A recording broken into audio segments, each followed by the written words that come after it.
I'm Greg DePalma, and you're listening to Prime Sports Hockey with Jan Levine and Dave Koken on the Prime Sports Radio Network. On today's show, we're going to take a look at the teams engaged in the final push for the playoffs, the teams that look like they're ready for the playoffs versus the teams that don't, as well as updated Stanley Cup futures and more, as Prime Sports Hockey on the Prime Sports Radio Network starts now.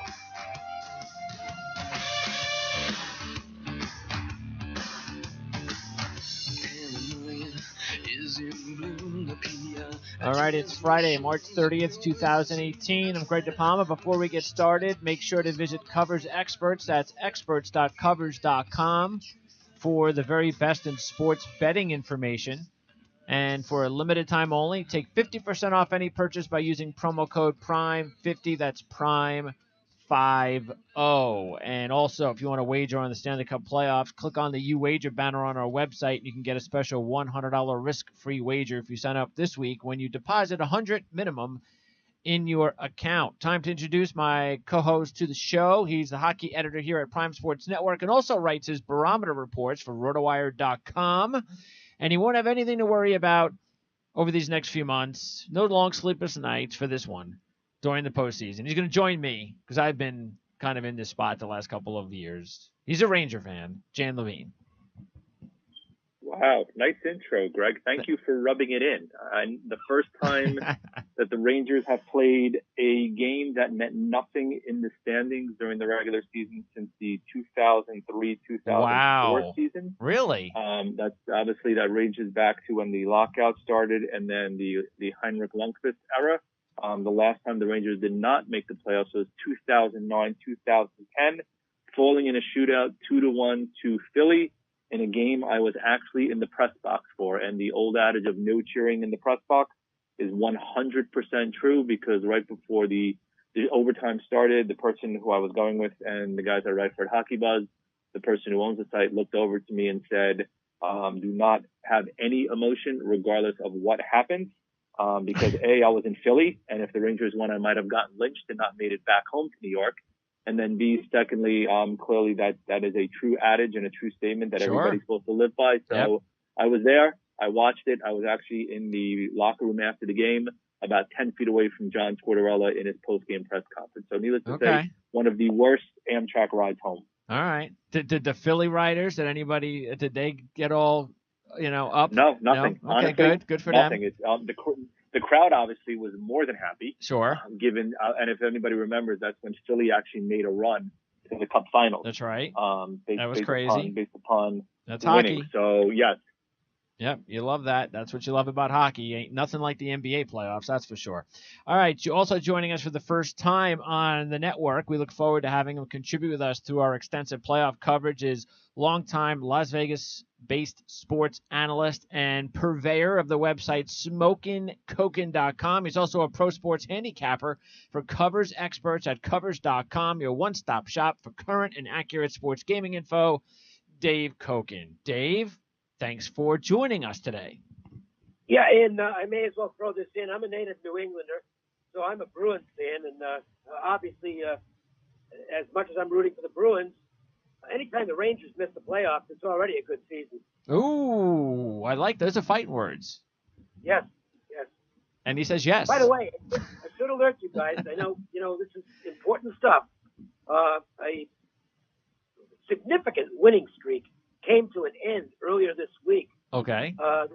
It took place here in Las Vegas with the Golden Knights. I believe it was the first time in a couple of months where they lost a home game where there were gummy bears in the press box. So you would know that. Well, I was not there, but the information was passed along to me, and this is a big red flag for the Golden Knights. Uh-oh. See, just as the playoffs begin, then all of a sudden all the red flags start approaching for Vegas. Yep. All right. There's some red flags already there. I don't think Dave has to point those out. There's clearly some red flags given their second half play. Well, let's talk about them for a second, because obviously it's the best story this year in the NHL and probably in sports. For an expansion team to have done what they've done is unbelievable. But part of their success was they got ahead of the curve with Gallant utilizing 4 lines almost equally all year, all speed lines, and that's been a tremendous part of their success this year. They have just worn teams down with their speed. A couple of things have happened. First of all, several teams around the NHL actually started copying what the Golden Knights were doing in terms of utilizing their lineup. And secondly, some of that speed advantage seems to be dissipating with all the games that have been played, which kind of makes some sense. That's hockey. So, yeah, and I do think it is a bit of a red flag heading into the playoffs, but this team still continues to go out there with a big chip on its shoulder on a nightly basis, and they're still going to be a tough out. Yeah, what do you think about the difference in what we're going to see, Jan, regarding as we get closer, and we're there, the postseason and the way that the refs are going to call the game. I mean, we have seen Pittsburgh win back-to-back cups, and they've got speed, so it hasn't affected them. But what about that? How do you think it might affect some of the teams out there, maybe even some of the younger teams, faster teams, as we do get to the postseason? And I only mention that now because the game has changed a little bit over the last year or two, as they have definitely allowed more open ice, which is better for the game, and it's better for speed and young goal scorers and the ability to play 4 lines.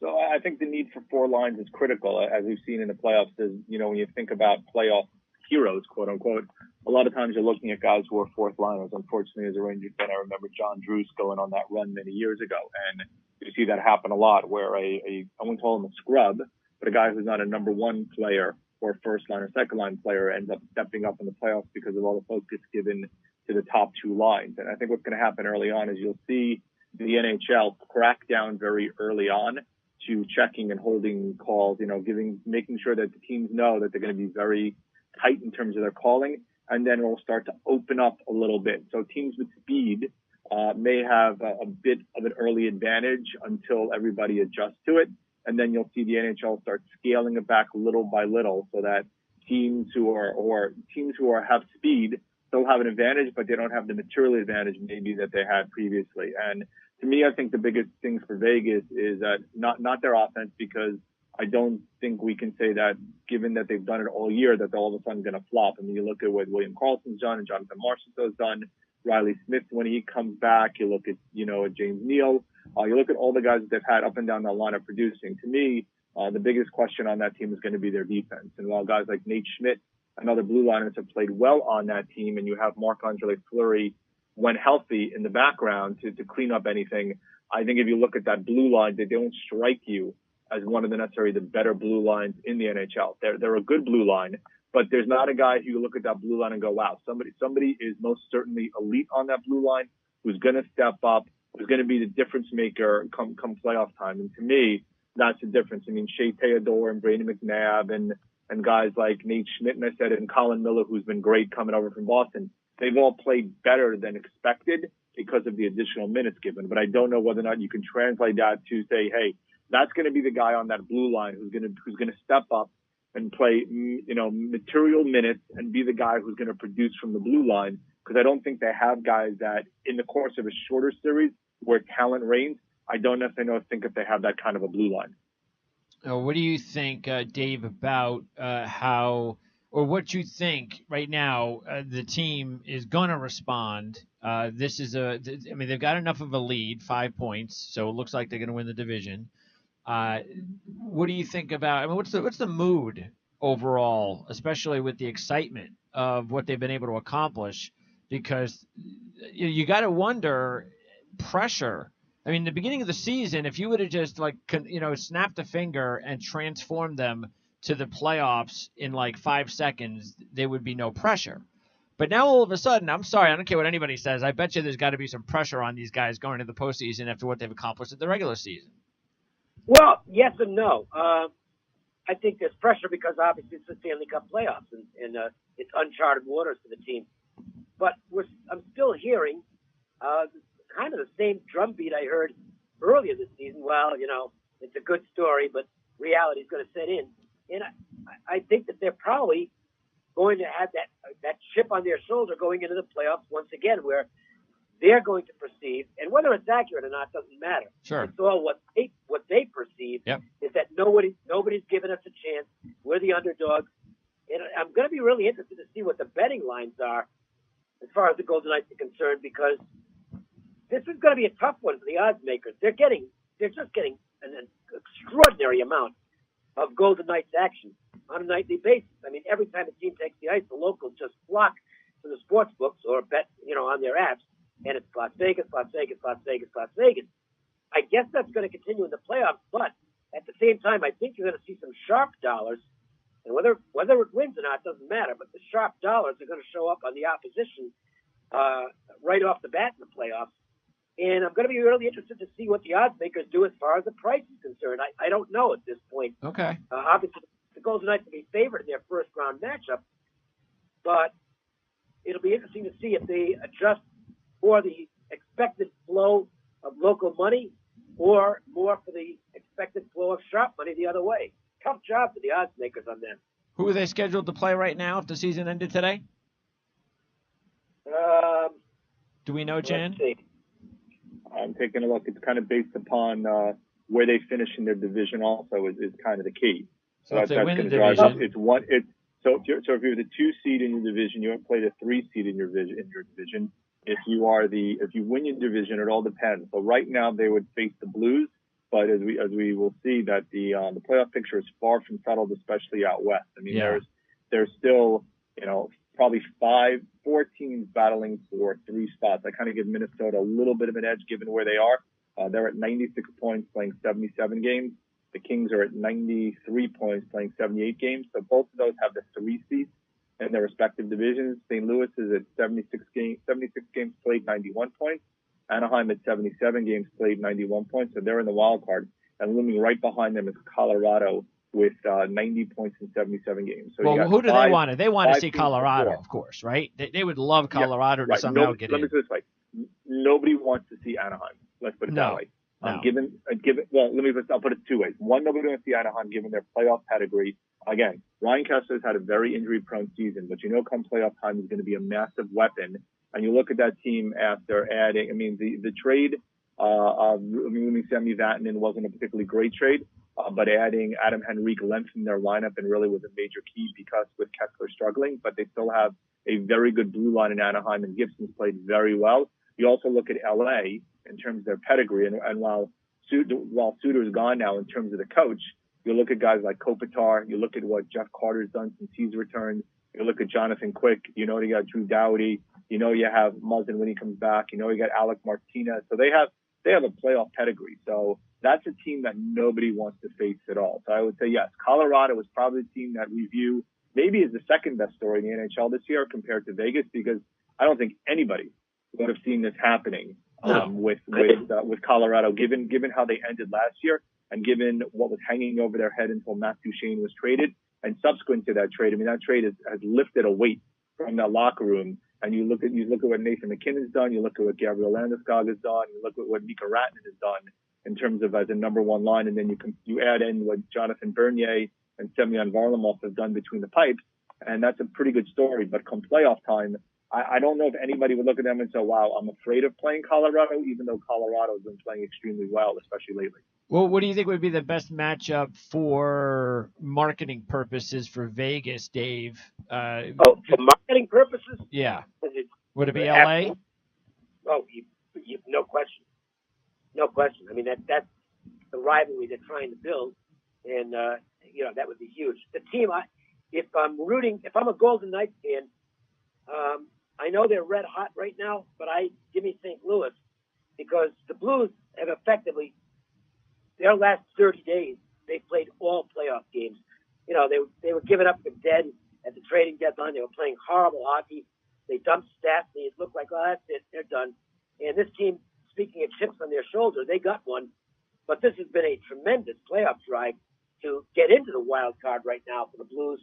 And they could actually have a little bit of a letdown if they get in going into the first round. Yeah, how exactly did that happen? Again, was there any particular What kind of a reason do we have here for this roller coaster season for St. Louis, Jan? I know you've been behind them for the last several years as far as a sleeper in the playoffs, but they've let their fans down. I know they've let you picking them down quite a bit, but now they're an under radar team, or are they? So I think they had some injuries, first of all. I mean, Jay Boomeister is still out. That hasn't helped. Jake Allen was really good for a while, then hit a major skid. Carter Hutton took over as the number one and kind of balanced them out a little bit. Now Allen is back and playing well. You also had Jaden Schwartz out for a bit. That didn't help them. Vladimir Tarasenko was banged up a little bit. They also made a big trade, obviously, trading Paul Stastny at the deadline and getting a number one pick for him. So that ended up having an impact in terms of the way they played. That's why Winnipeg is going to be such a dangerous team come playoff time. Now that they've added Stastny, but you look at Tarasenko being back, and he's a major weapon. You look at the kind of year Braden Shen has had, and that's been looking like somewhat of a steal of a deal, even though they gave up a number one to get him. In Philly, you look at Jaden Schwartz.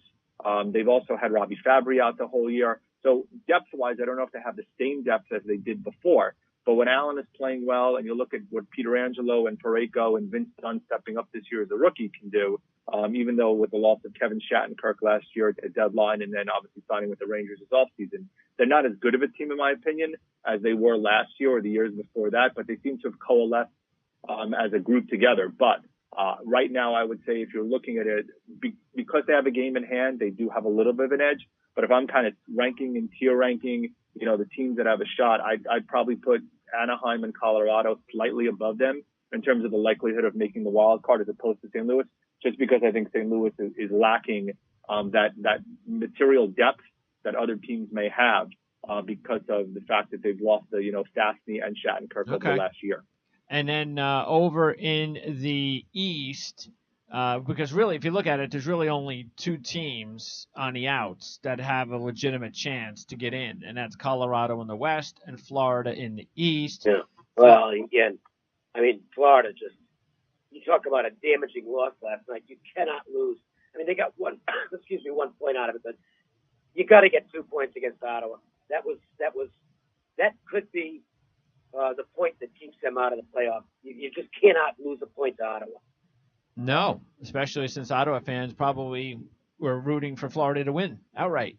Yeah, really. Yeah. So Florida 3 points behind New Jersey right now, and but Boston has overtaken Tampa Bay, and this is the first time that we've done a show this year, Jan, that all of a sudden Nashville is now the favorite to win the Cup, even though it's slightly over Tampa. But Tampa's been the favorite all year, but they're not the kind of bona fide favorite that they have been based on the way they played recently and the fact that they're now in second place in their own division, even though it's only by 1 point. Are they just kind of coasting along right now, just kind of waiting for the postseason? Nothing to worry about if you're a Tampa Bay fan or if you've got future money on the Lightning? Let me cover two aspects. First, let me get to the Florida one.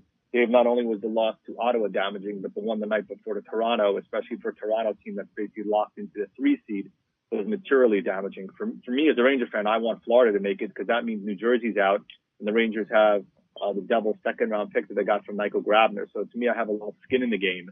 And B, I love the way Florida's played. To me, I mean, as good as Taylor Hall's been, and we'll get to him later when we talk hard candidates, you look at that Florida team, and they're a really fun, deep team to watch, and I'm kind of hoping they make the run. In terms of the question for the top seed, I mean, I do think there's lots of things to worry about Tampa. I mean, I don't think you can argue that you're coasting. When you have a shot to get the number 1 seed, first of all, win your conference, B, get the number 1 seed and play the worst team that makes the playoffs as opposed to maybe now falling into the 2 seed, which is where they are, and then have to play Toronto in the first round. Given all the offensive weapons in Toronto, I think you do have to be worried. I do think that they've struggled in terms of indoctrinating certain players that they got at the deadline. So JT Miller has fit in more than seamlessly with Steven Stamkos and Nikita Kucherov. I don't think there's any question about that. In my opinion, they've won that side of the trade with the Rangers getting Vladislav Nemesnikov, who hasn't played well at all, save for the 2 points he scored in the first game against Vancouver, which is a game I know that Greg watches, a Vancouver fan. So beyond that, he hasn't done much of anything. What they've really struggled, honestly, is defensively in between the pipes. So Ryan McDonough has been paired with Jan Girardi. McDonough has not fully come back from his injuries, at least look the way he looked like before he had all of these injuries. and he and Girardi have been a pair that struggled, looking a lot like the pair that struggled with the Rangers last year or the year before that. So that's one big pairing on your defense. Hedman and Strawman have still been solid, but the third pairing of Colbert and Sergachev has also struggled a bit. That's something you have to look at, and whether or not they're going to use maybe an Andre Suster or Jake Dotchin or Slater Coco to maybe fill in for one of those guys. And then between the five, Andre Vasilevsky has already come out and said he's fried, both I think physically and mentally. He's never played this many games. He's basically come out and said, he admitted it about 2 weeks ago. He said he's tired. He's played way more games than he's used to because Ben Bishop was the number one. They haven't had a great backup. I mean, Peter Budaj and Louis Domingue are now their backup. If Tampa had clinched a spot, but if let's say they had an 8-point lead in the division, you could probably sit Vasilevsky 3-4 games, anyway. give him a week or so off. Yeah, here's the point. You have to decide is it getting that number one seed, home ice advantage, and an easier path to the playoffs is better than having your goalie fried. In my opinion, I'm not disagreeing with you, but clearly from the amount that they've played him so far, they clearly were not going with the mentality that we're going to coast to the finish and basically see what happens, because if they did, then they wouldn't have played him as much as he had even recently. Well, I'll chime in on this. You trust me when I tell you this is accurate. Fans and media care way more about seeding than team management and the players do. They don't care.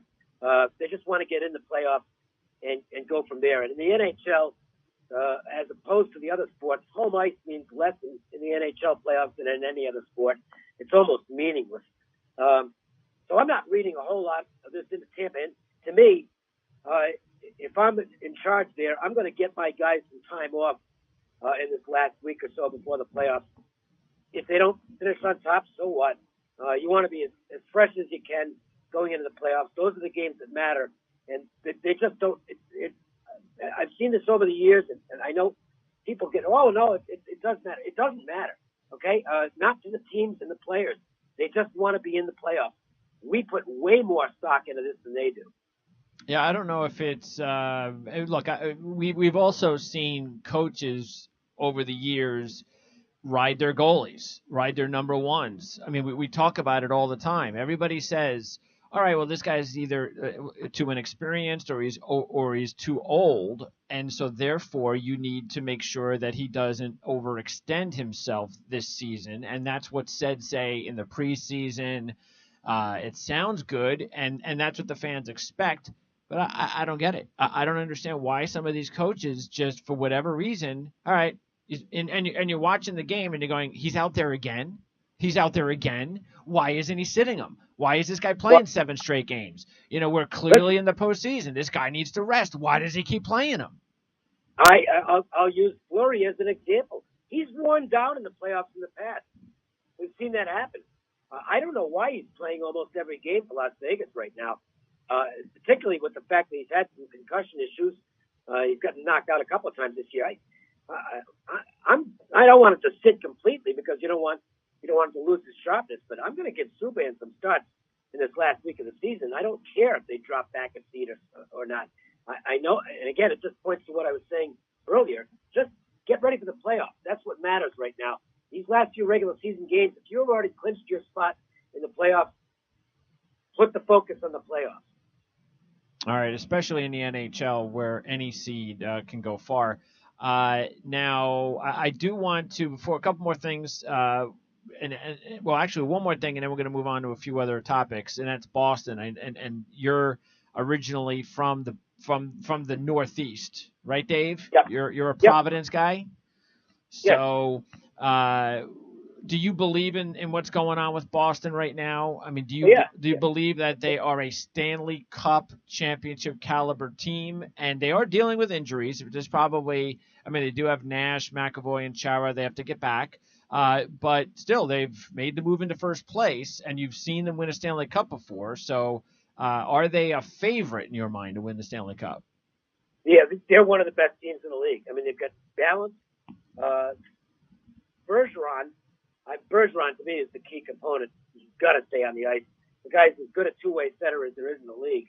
And Cassidy has just pushed all the right buttons with this team. I know they They fell out in the playoffs last year, but it was a different situation. This team's really strong. I think they're the best team in the East, and that doesn't mean they're going to win. But to me, they're the team to beat in the Eastern Conference right now. And here's a good example. I think Cassidy's done a great job with the goaltending because Rask is going to be fresh for the playoffs. He has had his schedule set for the goalies all year long,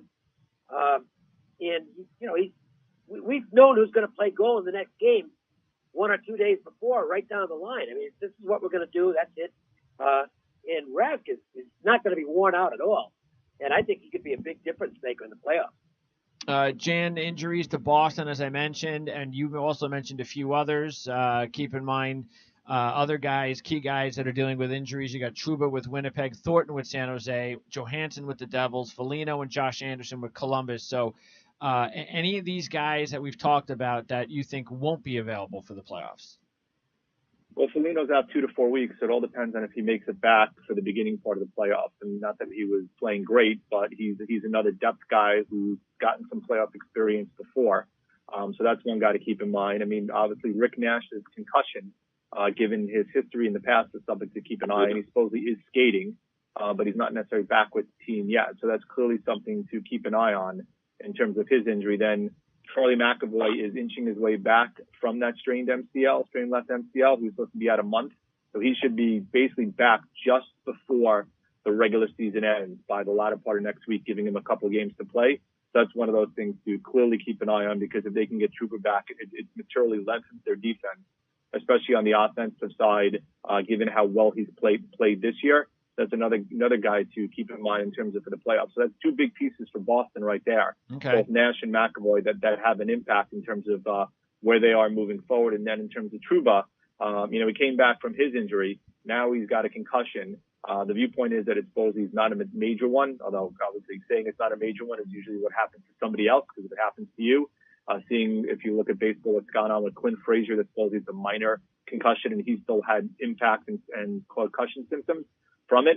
So there's a guy to keep in mind, because Trouba is a material difference maker on their blue line, because I happen to like Winnipeg a lot this year. And then the other guy that we also have to keep in mind is Joe Thornton. So Thornton's been out obviously for a long while with a knee injury, and there's a very strong likelihood he will be back for the playoffs. Now, how well he'll play is kind of up in the air, but if Thornton can come back, if you look at the amount of time he's been off, you're getting a really fresh, though rusty, Joe Thornton for the playoffs, making San Jose, given the run they made a couple of years ago, somewhat interesting to watch in the postseason. All right, and right now it looks like Buffalo should end up with the top lottery percentage for the Rasmus Dahlin Stakes. And not that that's going to mean anything, because as we saw last year, anything's possible with the lottery. Arizona, Ottawa tied for second. Vancouver fourth, Montreal fifth, Detroit sixth. So those are the 6 teams that have that really are going to battle it out for positioning over the next couple of weeks before the postseason gets underway, and their fans can look forward to the lottery. So, besides Dallin, no guarantee, right? As we saw last year with Philly moving up and New Jersey moving up and Dallas moving up, no guarantee in terms of finishing in the bottom 5 or 6 in the league. So that's what makes that 7th spot so interesting, because you have 4 teams potentially in the mix for it. You have Edmonton with 74 points in 78 games, Chicago, who just won their first game thanks to the accountant turned goalie Scott Foster yesterday, making 7 saves down the stretch, beating Winnipeg, also got 74 points in 78 games. You have the Islanders with 74 points in 77 games, and the Rangers with 75 points in 77 games. So if you look at that whole mix, and don't forget Calgary, who's 3 points ahead of that, but the Islanders also have their pick after the Travis Hamonic deal. So, that 6, 7, 8, 9 spot could be really interesting, especially seeing how the ping pong balls land, because we'll talk before the draft, but it's a pretty decent draft at the upper end. I mean, you talked about Rasmus Dahlin, but you got Svechnikov, you got Zadina, you got Boquist, you got Brady Tkachuk, and there's a couple others that fall into the mix there, maybe not at the same level, but it's going to be a fairly interesting top part of the draft. And that lottery, which I think, as they said, is April 28th, is when the lottery is going to be, at least for the top 3 spots. That's going to be probably must-watch TV for a lot of people given what we've seen players coming into the NHL last year who have been number one picks going, McDavid, Matthews, and even Hischier this year. Looks like Dahlin is going to be the fourth one in that run.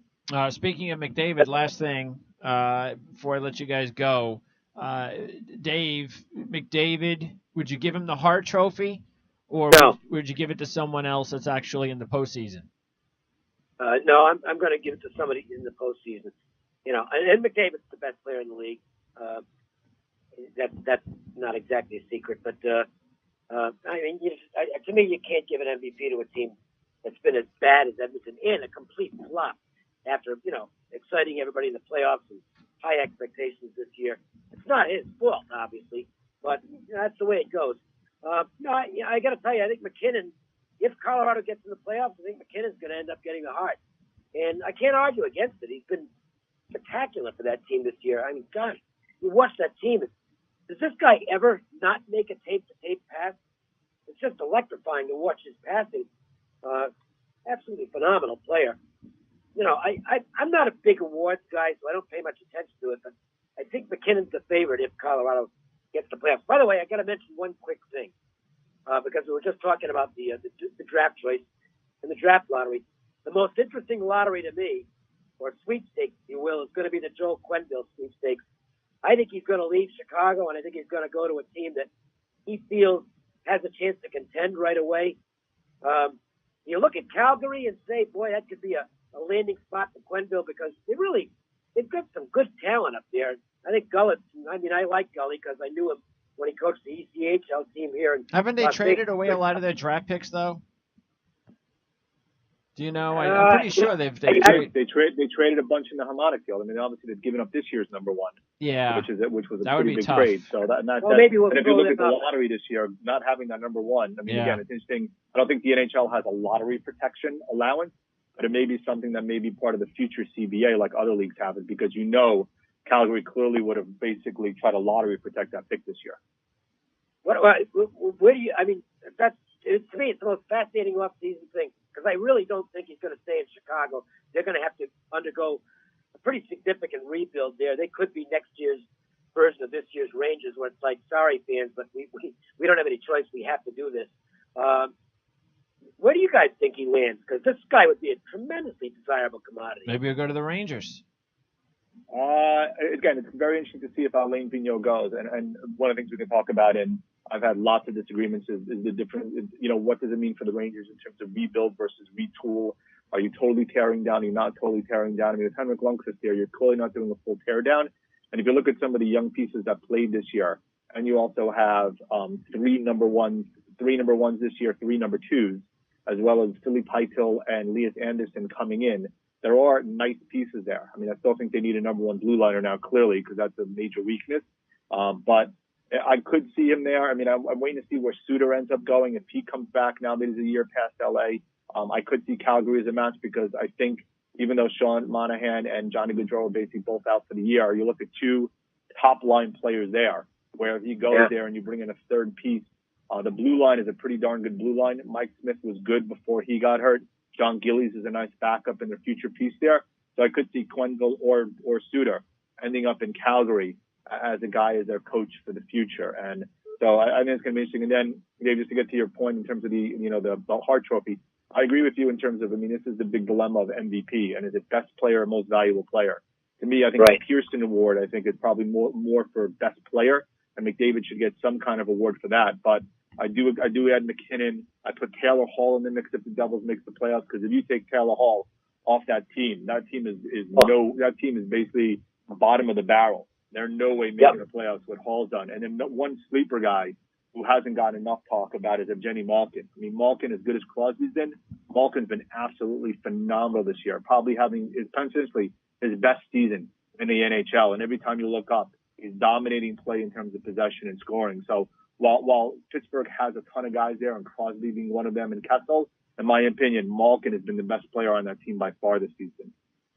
All right, guys. So good first show. Dave, what are you working on now? What do you wait usually? I know. When do you get your games for the day? You first got to find out who the goalies are. And when does that come out?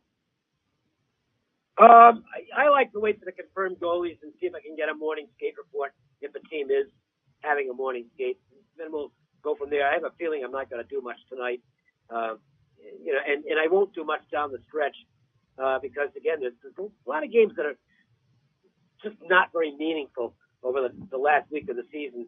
Yeah. And, save it for the playoffs. That's it. There's no need to force plays. That's a bad way to be. Yep. Yeah, sometimes you can take advantage of it, but just like we said, I mean, you would think, oh, Florida and Ottawa, I'm going all over on Florida. Ottawa doesn't care, and you would lose. So it's not that easy. All right, Dave, I appreciate it. We look forward to talking to you again when we have our playoff preview show. That's going to be right now scheduled for 1:30 on the 11th. That is the first night of the postseason, so that'll give us an opportunity to talk about the playoffs just hours before it begins. We'll go over our predictions, matchups, all of that, Dave. So enjoy the hockey for the rest of the regular season, and we'll talk to you again real soon. Sounds like a plan. Thanks, Dave. All right, that's Dave Koken at Covers. And again, for you gamblers out there, you can check out Covers Experts by going to experts.covers.com, and you get 50% off any purchase by using promo code PRIME50. That's PRIME50. All right. So, by the way, before I let you go, Jan, our futures, just an update on our futures. I know you've added some futures for the first time. You added a smorgasbord of futures to the report. Now, you're only up to 1,400. But you've doubled. You had 700 invested coming in, so you've doubled just today on your teams, going with Nashville, Tampa, Boston, Vegas, Pittsburgh, Winnipeg, Washington. Why that strategy? Because I was kind of silly for not having wagered a couple of some dollars on some of the teams that we talked about when the odds were better. So I decided before there was another change right before the playoffs to get in on a couple teams that I thought were good bets, even those that are a bit higher up in terms of the odds, or lower, actually, as the case may be, based upon the way we evaluate the odds. So that was on me for not doing it earlier. So I'm trying to make up for a lack of forethought. Let's put it that way. Well, we were both fortunate enough to get Nashville on our first show at 12-1. So at least we got that. Okay, and then we both hope that Anaheim gets into the postseason and makes a run, since we both have them at 50-1 and 25-1. Okay, so we'll talk more about that. We'll be posting the futures report a little bit later on, and as I said, next time we do this, it'll be on playoff day. So that's coming up in a couple of weeks. Jan, I appreciate it. We'll possibly talk maybe before that some Jet football. It's possible. The draft is right around the corner, and there's a lot of news going on, but things have kind of died down, so who knows? Maybe our next Jet show will be after our hockey show, and we'll turn our attention to the draft. So, but if not, something big happens, we'll talk some Jet football before the hockey show, unless it's just hockey, and therefore enjoy the next couple of weeks, and we'll talk to you real soon. Sounds good. Thanks, Jan. All right, that's Jan Levine at AirJan23. That's where you can follow him on Twitter. So don't forget to do that as well. And if you want to wager on the Stanley Cup playoffs, click on our UWager banner on our website. And as I mentioned at the beginning of the show, you're going to get a $100 risk-free wager. Just sign up, 100 or more into your account. So that's going to wrap it up for Prime Sports Hockey. Don't forget to follow us on Twitter at PrimeSN. That's when we let you know when all these shows are available on demand. For Dave Koken, for Jan Levine, I'm Greg DePalma. Thanks for tuning in to Prime Sports Hockey. We'll see you next time to talk about the Stanley Cup playoffs.